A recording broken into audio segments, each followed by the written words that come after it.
बहुत बहुत स्वागत है आप सभी का। 8 की फाइट का ये वक्त है। मैं रविंद्र सिंह आपके साथ और आज का मुद्दा है बहुत कुछ है। क्या खास है? 19 फरवरी यानी कल राजस्थान विधानसभा का बजट 2025 पेश होगा और इस बजट को लेकर राजस्थान की डिप्टी सीएम और वित्त मंत्री दिया कुमारी पेश करेंगी। वित्त मंत्री ने मंगलवार को राज्य के साल 2025-26 के बजट को अंतिम रूप दिया। इस अवसर पर दिया कुमारी ने कहा कि पिछली बार भी ऐतिहासिक बजट था, उम्मीदों से बढ़कर बजट था। बीजेपी की डबल इंजन की सरकार इस बार भी एक बहुत अच्छा शानदार बजट पेश करेगी। सबके लिए कुछ ना कुछ है, बहुत कुछ है। बजट से उम्मीदें भारी हैं। क्या सभी वर्गों की उम्मीदें जो आस हैं इस बजट से पूरी होंगी? आज चर्चा इसी पर करेंगे। पहले आपको एक रिपोर्ट दिखाऊं।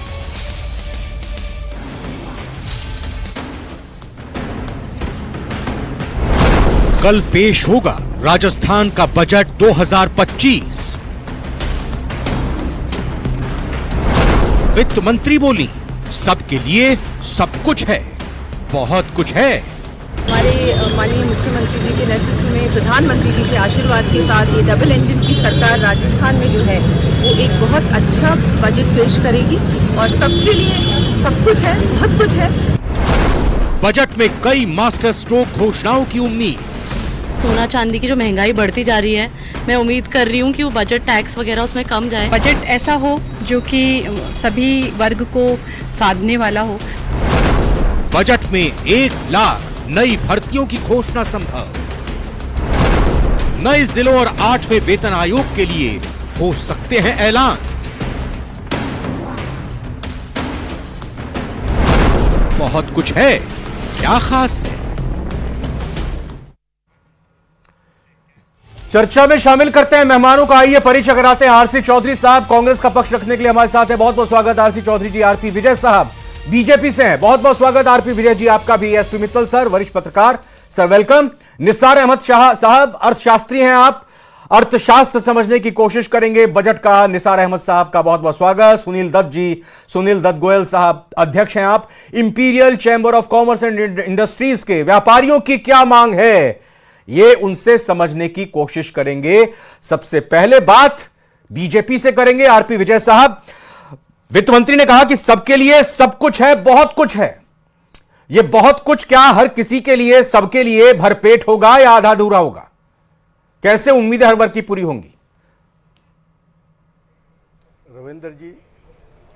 रविंदर जी सबसे पहले तो आपको, को-पैनलिस्ट को और आपके दर्शकों को मेरा अभिनंदन और मेरा नमस्कार।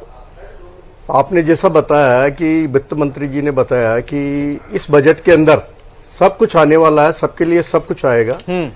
बट ये बजट लीक से हटकर होगा, इसमें कोई दोहरा ही नहीं है। क्योंकि आपने देखा होगा पिछले साल का बजट, उस बजट में भी एक्स्ट्रा ऑर्डिनरी चीज़ें लेके आए थे और जो हमने कहा था उसको हमने किया है। चाहे ERCP का मैटर हो, चाहे 450 का हमारा गैस सिलेंडर देने की बात थी, या युवाओं को रोजगार वाली बात थी। आज हमने तकरीबन 60,000 के आसपास तो हमने अलॉटमेंट लेटर जारी कर दिए हैं और 81,000 और हमारे बीच में चल रहे हैं। तो जो हमने कहा था अभी 4 लाख हम इस 5 साल के अंदर रोजगार देंगे, उसमें से हमने 4 लाख में से हम पहले साल के अंदर ही, मेरे को ऐसा लगता है कि 1 साल खत्म होते होते, क्योंकि जो प्रोसेस चल रहा है उसको मिलाकर के मैं कहता हूँ कि 1.25 लाख 1.5 लाख हम कर देंगे। तो उस हिसाब से हमने जो वादे किए थे वो पूरे कर रहे हैं। और जैसा वित्त मंत्री जी ने बताया और हमारे प्रधानमंत्री जी और भजन लाल जी के नेतृत्व में और दिया कुमारी जी जो वित्त मंत्री है, जिस तरीके से काम कर रही है, और जो ऐसा नहीं है कि बजट की घोषणा ही होती है, घोषणाओं को किस तरीके से लागू करना है वो भी साथ के साथ हो रहा है। तो वो चीजें हैं। आज आपको मैं किसी खास वर्ग पर फोकस रहेगा? किसी खास वर्ग पर क्या फोकस रह सकता है इस बजट में? देखो, ये मैं आपको बता दूं, ये संतुलित बजट होगा। ये किसानों के लिए भी होगा, युवाओं के लिए होगा, उद्यमियों के लिए भी होगा और महिलाओं के लिए। लेकिन आपने ये नहीं बताया कि अगर सभी के लिए बजट है तो सभी की अपेक्षाएं जो है, मतलब भरपेट पूरी उनकी अपेक्षाएं पूरी होंगी या जितनी जरूरत है उसमें थोड़ा थोड़ा ही मिल पाएगा? संसाधन सीमित है, ये हम भी जानते हैं। देखो रविंद्र जी, आपको भी पता है और सबको पता है कि देखो जितनी भी आपकी आकांक्षाएं हैं, अपेक्षाएं हैं, वो तो बहुत ज्यादा होती है। ठीक है, इसमें कोई दोहरा ही नहीं है। बिल्कुल। बट देखो, जितना हम बेस्ट से बेस्ट करने की कोशिश करेंगे, और हमारी वित्त मंत्री जो दिया कुमारी जी हैं, वो बेस्ट से बेस्ट करने की कोशिश होगी। आरसी चौधरी साहब, क्या आपको लगता है डबल इंजन की सरकार की झलक इस बजट में देखने को मिलेगी?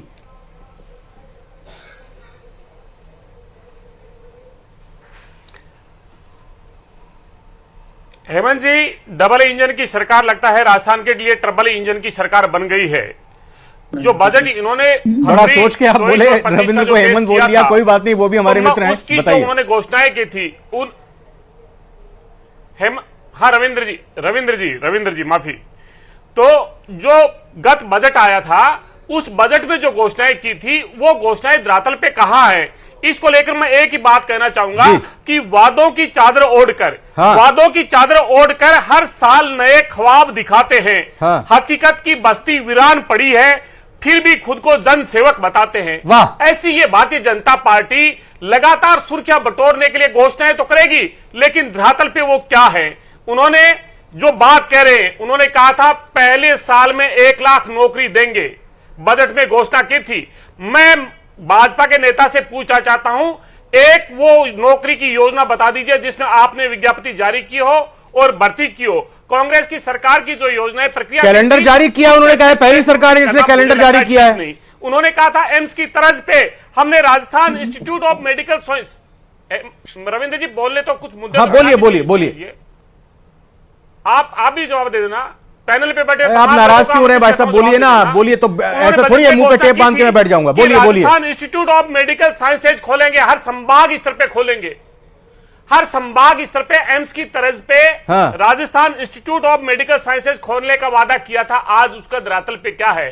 अस्पताल में दवा नहीं है, कॉलेज में शिक्षक नहीं है, और जो हमने शिक्षा के मंदिर और महात्मा गांधी अंग्रेजी माध्यम स्कूल खोले, बिना शिक्षकों के जो खोले थे, किया जा रहा है और उनको खत्म किया जा रहा है। छात्रों का नामांकन लगातार घट रहा है। इंफ्रास्ट्रक्चर के नाम पे जो बार बार ये कहते हैं, वो धरातल पे एक ऐसा बता दे जहां पे ओवरब्रिज बनाया हो, कोई नया इन्होंने इंफ्रास्ट्रक्चर डेवलप किया हो।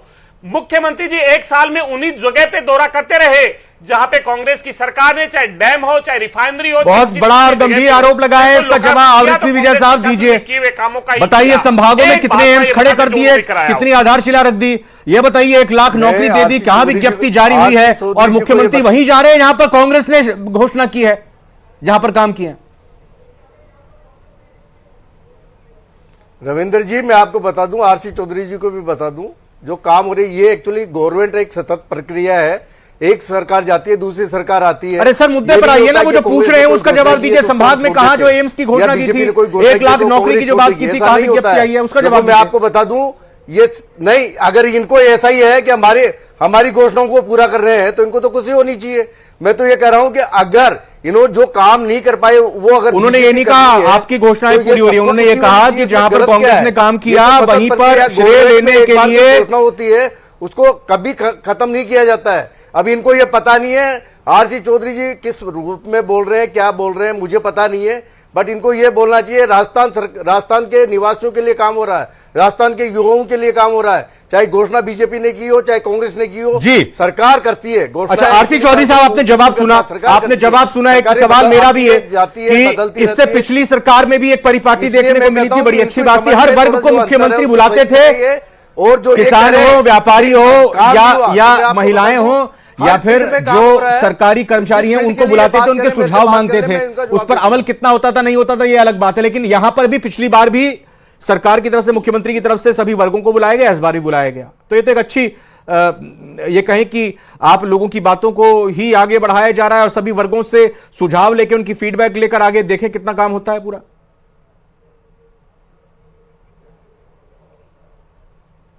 रविंद्र जी, जितने भी स्टेक होल्डर्स होते हैं लोकतंत्र में, उनके साथ संवाद करना एक प्रक्रिया स्थापित की, और उसका अनुसरण अगर भाजपा करती है, हम उसका स्वागत करते हैं। भाजपा के प्रवक्ता ने कहा कि जो पूर्ववर्ती सरकारों के काम है उसको आगे बढ़ाना हमारी एक प्रक्रिया है, इसके लिए भी हम साधुवाद करते हैं।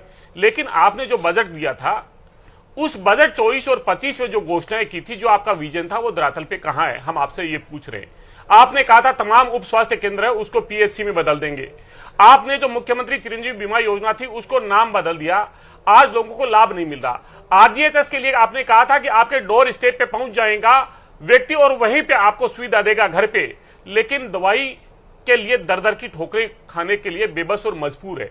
मैं ये पूछ रहा हूं कि जो हमने महात्मा गांधी अंग्रेजी माध्यम स्कूल खोले उसको बंद करने पे सरकार की क्या मंशा है? आखिर क्या उस जगह पे नई शिक्षा लेके आएगी? जो शिक्षा के स्कूलों को मर्ज किया गया है वो क्यों किया गया है? जी, सरकारी स्कूलों में नामांकन क्यों घटा गया है? गरीब के, किसान के, वंचित के बच्चों को शिक्षा से वंचित क्यों कर रही है? इन्होंने कहा था कि बाजरे के एमएसपी पे खरीद सुनिश्चित करेंगे, उसका क्या हुआ? उन्होंने कहा था गेहूं को 700 रुपए प्रति क्विंटल पे खरीदेंगे। एक बता दें कि 1 क्विंटल राजस्थान की सरकार ने खरीदा हो और उसके ऊपर उन्होंने कुछ अलग से पैसा दिया हो। उन्होंने कहा था 1 साल में शिक्षा विभाग के तमाम रिक्त पदों को भर देंगे। आज भारतीय जनता पार्टी ये बताया कि शिक्षा विभाग के इस आरपी विजय साहब बोल रहे हैं सरकार का कामकाज जो है वो एक जो कहें कि पे नहीं मिलेगा और रूटीन प्रोसेस है, वो एक सतत प्रक्रिया है। कथित घोटालों को लेके हमने टास्क फोर्स बनाई है।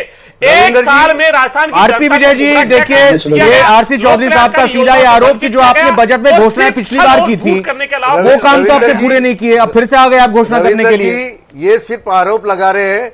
इनको पता है जो हमने घोषणा करी थी कि हमने 5 साल के अंदर 4 लाख युवाओं को हम रोजगार देंगे, तो वो बात हम बिल्कुल कर रहे हैं। 62,000 तो दे चुके हैं, 81,000 पर अभी चल रही है। चौधरी साहब आप उनको तो बोलने दीजिए ना। 81,000 युवाओं को रोजगार का प्रोसेस चल रहा है। तो ये जो बात कह रहे हैं, हमने ये जो कही थी कि हम 4 लाख युवाओं को रोजगार देंगे, हम दे रहे हैं। हमने ये नहीं कहा था कि 1 साल में हमने 1 लाख की बात करी थी। हाँ, 1 लाख का क्या, तो 1 लाख के आसपास पहुंच चुके हैं हम। मैं आपको बता दूं, आपने अरे आरसी चौधरी जी याद करो, 4.5 साल तक आपने कोई काम किया हो तो आपने कोई काम किसी तरीके का नहीं किया। आप लोगों ने सरकार चलाई होटलों से बैठ करके, आपने कोई काम नहीं किया। लास्ट में जाकर के आपने निसार अहमद साहब का रुख करता हुआ तो शास्त्री हैं आप। निसार अहमद साहब, हर कोई ये करता है बात कि भाई क्या सस्ता क्या महंगा, लोगों को क्या सौगात मिलने जा रही है, लेकिन हमें यहाँ पर चर्चा ये भी करनी जरूरी हो जाती है कि आखिर सरकार की जो तिजोरी है, जो खजाना है, उसमें भी बढ़ोतरी हो। ऐसे आय के साधनों को बढ़ाने के लिए सरकार क्या कर सकती है बताइए? वित्तीय स्थिति कैसी है राजस्थान की और इस बजट में किन चीजों पर फोकस किया जाना चाहिए? क्या वक्त की दरकार है? नमस्कार जी। जी नमस्कार जी।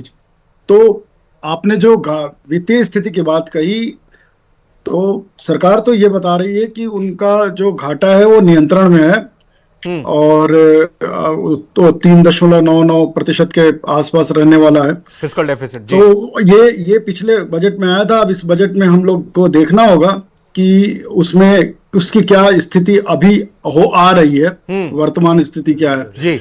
जहां तक इस बजट से क्या उम्मीद है और क्या होना चाहिए, तो इस बजट में सरकारी नौकरियों की पे जिस पे बहस हो रही थी वो तो होनी चाहिए, वो अच्छी बात है, लेकिन ऐसे उपाय करने होंगे जिससे लोगों को रोजगार ज्यादा से ज्यादा मिले। हाँ। सरकार के बाहर भी, क्योंकि सरकार में तो सबको नौकरी मिल नहीं सकती। ठीक है। तो बेरोजगारी जो एक बड़ा मुद्दा है, बिल्कुल नेक्स्ट पॉइंट सर, ध्यान देने की जरूरत है बिल्कुल ही। दूसरी बात जो है वो है शिक्षा।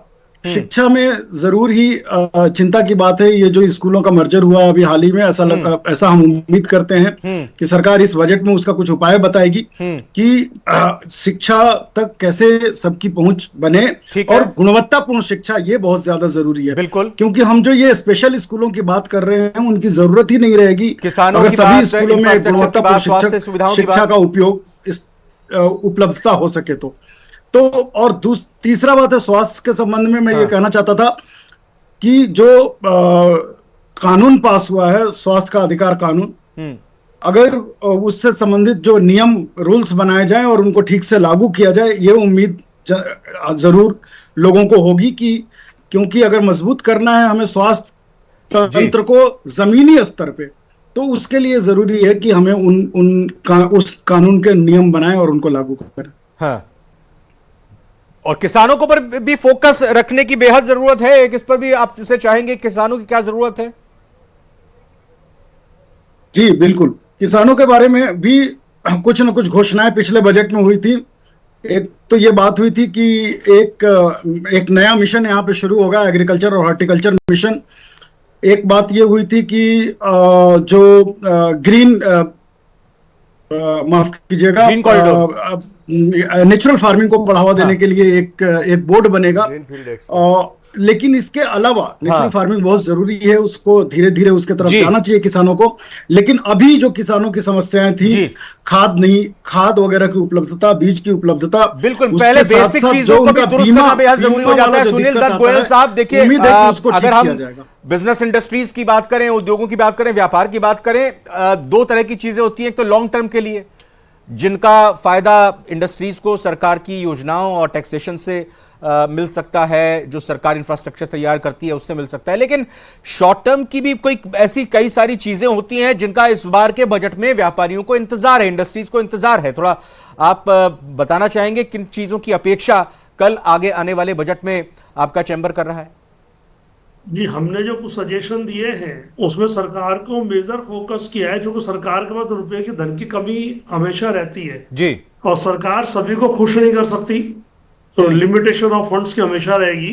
तो हमने सरकार को पीपीपी मॉडल पर, पब्लिक प्राइवेट पार्टनरशिप के ऊपर, जितने भी राजस्थान के टूरिज्म प्लेसेस हैं, और एटलीस्ट ऐसा कोई तरीका निकाले कि हर डिस्ट्रिक्ट में कोई ना कोई टूरिस्ट प्लेस बड़ा होता ही है, उनको अगर सरकार डेवलप कर देगी तो मेरा मानना यह है कि टूरिस्ट अपने आप में बहुत बड़ी इंडस्ट्री है। वो करीब 65 आइटम ऐसे होते हैं, जब कोई व्यक्ति घर से बाहर निकलता है घूमने के लिए, तो वो इतने आइटम्स के ऊपर रुपया खर्चा करता है।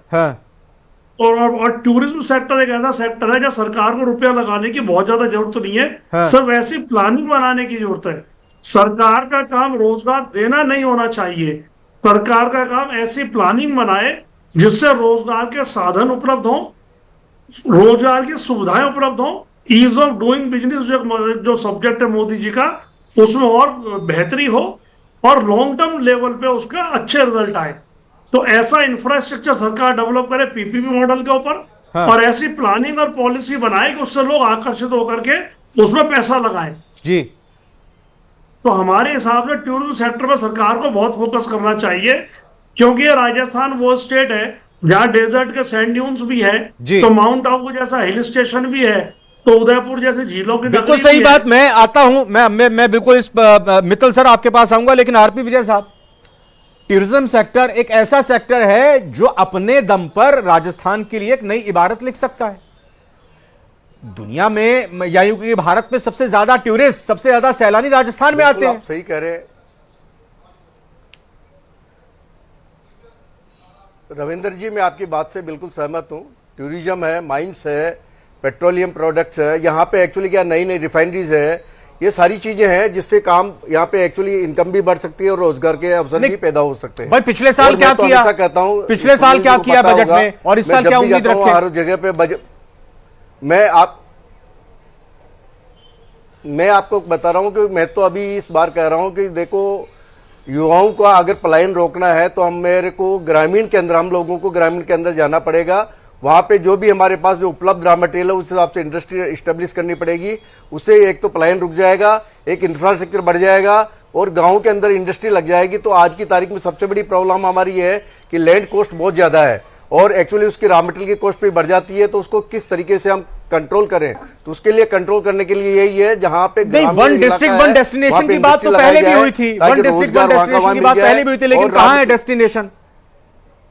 हाँ, तो उसके लिए जैसे उन्होंने बताया था कि वन डिस्ट्रिक्ट वन प्रोडक्ट, मैं इस बात का बिल्कुल सहमत करता हूं कि वन डिस्ट्रिक्ट वन प्रोडक्ट पे अगर हम काम करेंगे, तरीके से काम करेंगे, तो हमारी जो रोजगार की समस्या है या इंडस्ट्री की जो भी समस्याएं हैं, इंफ्रास्ट्रक्चर भी डेवलप होगा, सारी चीजें होगी, वो सब चीजों का होगा। बट इन्होंने जो घोषणा करी है उसको लागू करने में भी टाइम लग रहा है, बाकी ये 100% होने वाला है। अच्छा, आरसी चौधरी साहब, एक चीज मैं आपसे जानना चाहूंगा, क्या सरकार को चाहिए कि भाई इस बजट में कुछ ऐसी घोषणाएं करे, छात्रों को लैपटॉप दे दे, कंप्यूटर दे दे, टैबलेट दे दे, स्मार्टफोन महिलाओं के लिए जारी कर दिए जाएं, बिजली के बिल माफ कर दिए जाएं? मतलब आपको लगता है कि सरकार को इस तरह की भी कुछ घोषणाएं राहत देनी चाहिए जो आपने आखिरी 6 महीनों में दी थी?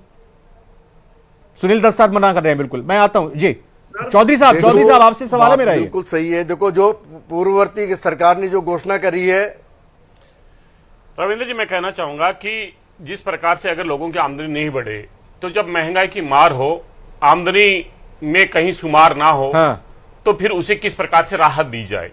जो प्रधानमंत्री जी रेवड़ियों की जो घोषणा करते थे, हाँ। उसी मॉडल को लेके चाहे महाराष्ट्र हो चाहे हरियाणा अच्छा, हो, और जो अशोक गहलोत जी ने की थी वो क्या थी? इसलिए राजस्थान के लोगों को जो भाजपा ने अपने घोषणा पत्र में कहा था कि हम एलपीजी के सिलेंडर को लेके जो हम योजना लेके आए थे, अगर उसको उन्होंने कहा कि हम उससे और नीचे देंगे और सस्ता देंगे, अगर किसान की लागत को कम करना है, अगर उसे निःशुल्क बिजली देनी है, अगर उसे कृषि उपकरणों पे जीएसटी से राहत देनी है, तो ये सरकार की जिम्मेदारी बनती है। जो वादा किया उन्होंने कहा था किसान की सम्मान निधि हमने 12,000 रुपए करेंगे, तो ये जिम्मेदारी बनती है। अगर युवा को हम चाहते नहीं कि फ्री के अंदर आप चीजें दो, उसको तो रोजगार चाहता है। जिस पर्यटन की आप वो रोजगार चाहता है, बेरोजगारी भत्ते की तो आपने बात की थी, कितना बेरोजगारी भत्ता दिया? आरपी विजय सर, 20,000 युवाओं को हम ऐसा अवसर देंगे, उन्हें कौशल विकसित। जी आरपी विजय सर कुछ कह रहे हैं? मैं इनको ये पूछना चाहता हूँ कि इनके टाइम पे इन्होंने क्या किया, और मैं तो ये कहता हूँ कि एक्चुअली क्या है कि आज की तारीख में मनरेगा, मैं बताता हूँ कि आज की तारीख में मनरेगा में 50 दिन अतिरिक्त काम का दिया। मैं कहता हूँ मनरेगा को इंडस्ट्री से और किसानी से जोड़ना चाहिए, ताकि हमारे को जो फ्री का पैसा मिल रहा है, लोग बात कहते हैं कि किस तरीके से करप्शन हो रहा है, उस करप्शन को खत्म करके हम इसको प्रोडक्टिविटी में चेंज करें। उसके लिए हमको क्या करना चाहिए, इंडस्ट्री से जोड़ना चाहिए मनरेगा को। आज ये हमारी डिमांड है, सबकी डिमांड है।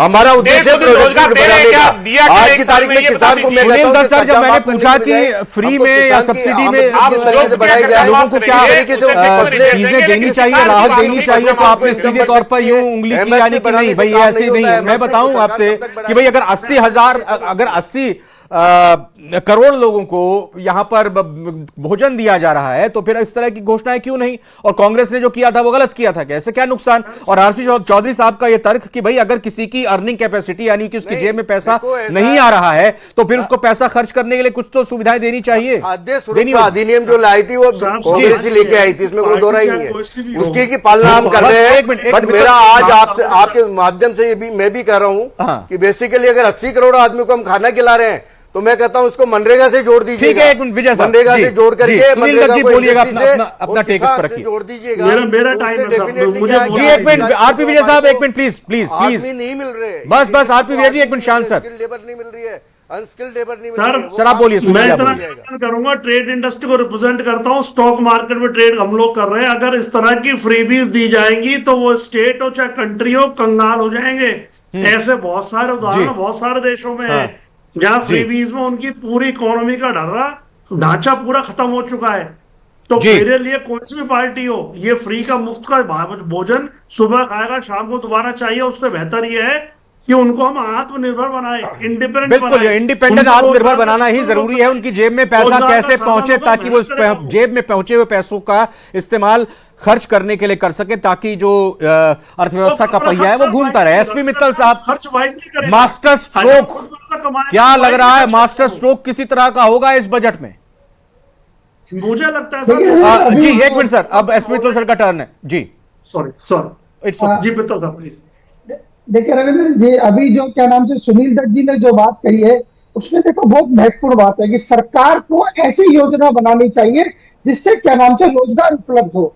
सरकार की जो सरकारी नौकरियां वो सीमित है, प्राइवेट सेक्टर की नौकरियां सीमित है, लेकिन सरकार ऐसी योजना बनाए जिससे उनको रोजगार मिल सके। जो उन्होंने टूरिज्म स्पॉट की बात की वो बिल्कुल सही है, लेकिन इसमें 2-3 बात मैं और जोड़ना चाहता हूँ। मुझे लगता है कि कल जो बजट आएगा उसमें ये जरूर शामिल होगी। जैसा आपको पता है कि बाड़मेर में रिफाइनरी लग रही है, और उसके जो बाय प्रोडक्ट होंगे उसके लिए सरकार को नीति बनाएगी, घोषित करेगी इस बात की कि जो उसके क्या नाम जो बाय प्रोडक्ट के लिए जो दूसरे जो उद्योग लगने, लघु उद्योग लगने, उसमें लोगों को क्या नाम से रोजगार मिलेगा। मेरा एक और इसके अंदर मानना है कि जिस तरीके से 35 लाख करोड़ रुपए के जो भी एमओयू करे गए, उसको लेके भी सरकार एक नीति बनाएगी। कल घोषणा होगी इस बात की कि उनकी क्रियान्विति कैसे हो। एक और तो महत्वपूर्ण बात है जो मैं कल देख रहा हूँ बजट के अंदर होनी चाहिए, वो है सौर ऊर्जा को लेकर। देखिए राजस्थान, पूरे देश में राजस्थान ऐसा एक प्रदेश है जिसके सौर ऊर्जा के बहुत ज्यादा यहाँ हो सकती है। उसके लिए भी अभी तक चूंकि कोई नीति, स्पष्ट नीति नहीं है, और जो एमओयू हुए उसके अंदर बहुत सारी कंपनियां इस बात का वेट कर रही है कि सरकार सौर ऊर्जा को लेकर जो खासतौर से जो सोलर प्लांट है उसको लेकर क्या नाम से कोई अपनी योजना घोषित करेगी। और इसी प्रकार देखिए पिछले बजट के अंदर सरकार ने खुद ने कहा था कि हम 1 ग्राम को 100 ग्राम घोषित करेंगे, बनाएंगे, लेकिन अभी तो एक ग्राम नहीं बन पाया है। मुझे लगता है कि सरकार अपनी नीतियों को जरूर दूर करेगी, इन कमियों को दूर करेगी। और एक बात और अभी कहना चाहता हूँ कि अभी इस वक्त क्या नाम से राजस्थान में प्रति व्यक्ति 72,000 रुपए का कर्जा है। मुझे लगता है कि सरकार को फ्री भी और ये जो 72,000 का जो कर्जा है इसमें भी कोई संतुलन बनाना पड़ेगा। अच्छा सर, मैं 72,000 का कर्जा है, ऐसा तो नहीं है ये कर्जा कि भाई 1 साल के अंदर आया हो या फिर 1 साल पहले जो है 10,000 का कर्जा होता हो, क्योंकि इसमें हमारे दोनों ही जो पॉलिटिकल मेहमान हैं वो अपने तरीके से तर्क दे सकते हैं।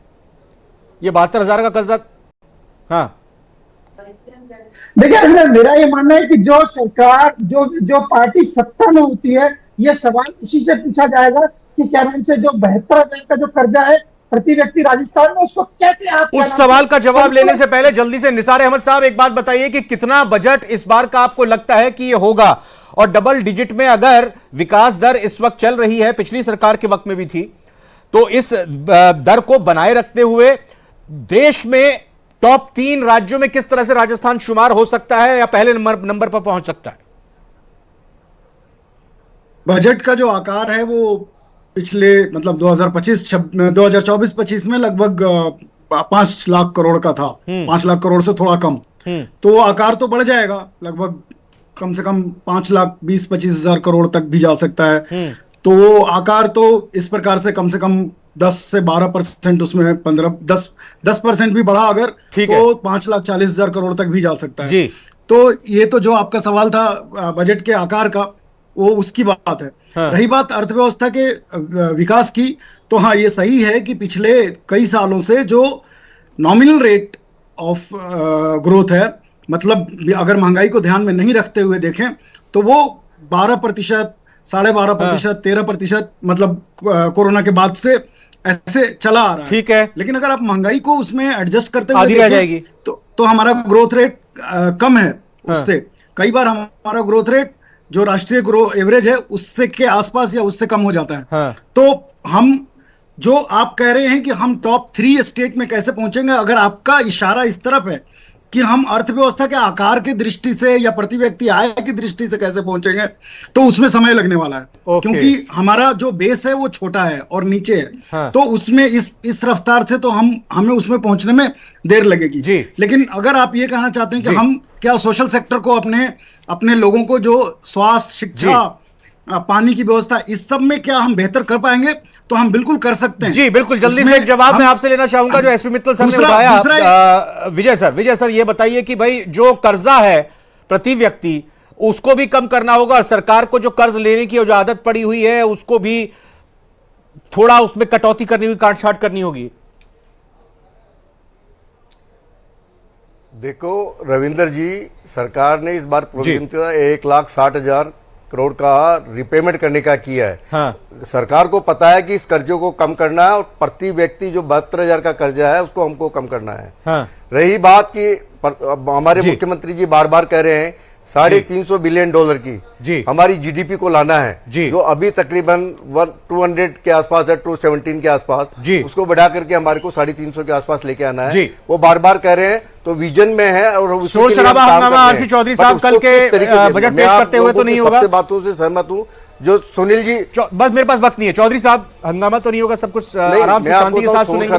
देखो क्या होता है, ये बजट भाषण आराम से सुनेंगे चौधरी साहब। रविंद्र जी, कांग्रेस पार्टी को राजस्थान की जनता ने विपक्ष की भूमिका दी है और लोकतंत्र में सरकार और विपक्ष मिलकर ही लोकतंत्र को पूर्ण करते हैं। जनता के मुद्दों को सरकार मक्खरता से रखेगी अगर उनकी बातों को सुनेगी और उसी को संज्ञान में लाना। बहुत बहुत धन्यवाद आज सभी मेहमानों का हमारे साथ शामिल होने के। सुनील दल सर, कल फिर जब बजट पेश होगा तो आप हमारे मेहमान होंगे, आपसे चर्चा हम करेंगे, जो बजट आएगा उस पर विश्लेषण करेंगे। सभी मेहमानों का बहुत बहुत धन्यवाद। फिलहाल आज की फाइट में आगे